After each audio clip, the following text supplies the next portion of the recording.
আমরা দেখতে পাচ্ছি সামনে একটি বিশাল বটগাছ। এটি বাগেরহাট জেলার মোল্লাহাট উপজেলার মোল্লারকুল গ্রামে অবস্থিত। মোল্লারকুলের বটগাছ যেন শুধু একটি গাছ নয়, বরং পুরো এলাকার ইতিহাস আর ঐতিহ্যের নীরব সাক্ষী। মোল্লারকুল প্রাইমারি স্কুলের পাশে নালো নদীর তীরে দাঁড়িয়ে আছে শতবর্ষী এক বিশাল বটগাছ। প্রায় ১০০ বছর ধরে সে গাছ সময়ের সাক্ষী হয়ে দাঁড়িয়ে আছে। এর বিস্তারিত ডালপালা আর ঝুলন্ত অগণিত শেকড় যেন প্রকৃতির বিশাল ছায়াঘর তৈরি করেছে। স্কুলের ছাত্রছাত্রীরা ও শিশুরা এর ছায়ায় খেলে, বৃদ্ধরা বসে গল্প করে, পথচারীরা বিশ্রাম নেয়। এই বটগাছ শুধু একটি গাছ নয়, এটি গ্রামীণ জীবনের আবেগ, ইতিহাস আর ঐতিহ্যের প্রতীক হয়ে উঠেছে। বটগাছ যেন গ্রামের ইতিহাসের সাক্ষী, কারো শৈশব, কারো যৌবন, আবার কারো বা বার্ধক্য, সবই এর ছায়ায় নিচে কেটেছে। দূর থেকে তাকালে মনে হয় এটি কেবল একটি গাছ নয়, বরং একটি জীবন্ত স্মৃতিস্তম্ভ, যাকে কেন্দ্র করে গ্রামের আবেগ ও ঐতিহ্য জড়িয়ে আছে।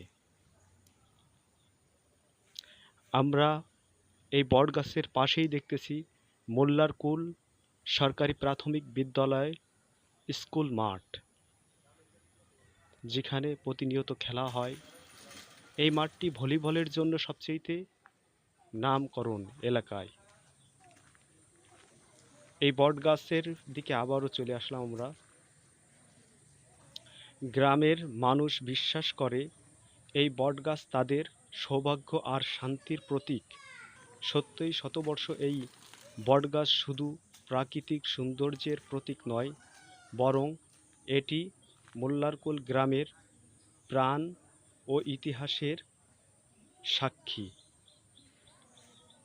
এটি আমাদের মোল্লারকুল সরকারি প্রাথমিক বিদ্যালয়, যেখান থেকে আমার পড়ালেখার জীবনযাত্রা শুরু হয়েছে। অবশেষে বলা যায়, মোল্লারকুল বটগাছ শুধু প্রকৃতি নয়, মানুষের হৃদয় অংশ হয়ে উঠেছে। এটি গাছের গ্রামের গর্ব, পরিচয়ের প্রতীক এবং ভবিষ্যৎ প্রজন্মের কাছে রেখে যাওয়ার মতো এক অমূল্য সম্পদ। আমি এখন আপনাদের দেখানোর চেষ্টা করব মোল্লারকুলের বাজারটি। এই যে দোকানটি দেখতে পাচ্ছেন, এটা বিকু মোল্লার দোকান। সামনেই আছে আলামিন মোল্লার দোকান, যেখানে লোকজন দেখতে পাচ্ছেন। এবং এই রাস্তা দিয়ে চলে গেছে নড়াইল জেলার ভিতর। এবং এই সামনের দোকানটি বন্ধ রয়েছে, এটা হলো সবুজ মোল্লার দোকান, যেটা ঔষধের দোকান হিসেবে পরিচিত। এই দোকানটি হচ্ছে কিশোর খার, এবং পাশেই রয়েছে নুরু মোল্লার দোকান। এই রাস্তা দিয়ে, সরু রাস্তা দিয়ে চলে গেছে আপনাদের মোল্লাহাট বাজার পর্যন্ত।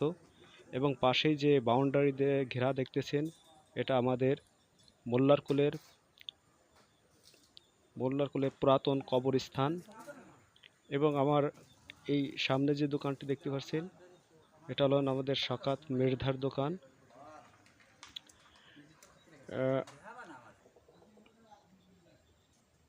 এটা আমাদের একজন কাকা আনার মোল্লাকে দেখতে পেলেন। এটা হলো আমাদের বরকত ভাইয়ের দোকান, বরকত ভাই আসতেছে। জাস্ট সামনের দিকে আমরা দেখতে পাচ্ছি যে মোল্লারকুল এবং কাহালপুরের যে যোগাযোগ ব্যবস্থা, যার প্রধান একটি অংশ, আমি আপনাদের সেই প্রধান অংশটা দেখানোর চেষ্টা করব, যাতায়াত ব্যবস্থা। এবং এটা তামিমের টমেটো ক্ষেত। প্রায় 5 মিনিট, 5.5 মিনিট 30 সেকেন্ড। এই যে আপনার মোল্লারকুল এবং কাহালপুরের যে যোগাযোগ ব্যবস্থার মধ্যস্থান, এবং দোতলা মসজিদ থেকে নেমে আমাদের গ্রামের প্রবেশদ্বার যাকে বলা হয় সেই স্থানটি দেখানোর চেষ্টা করলাম। আস্তে আস্তে আপনাদেরকে আরেকটু দেখাই। পাশে রয়েছে কাহালপুর কবরস্থান।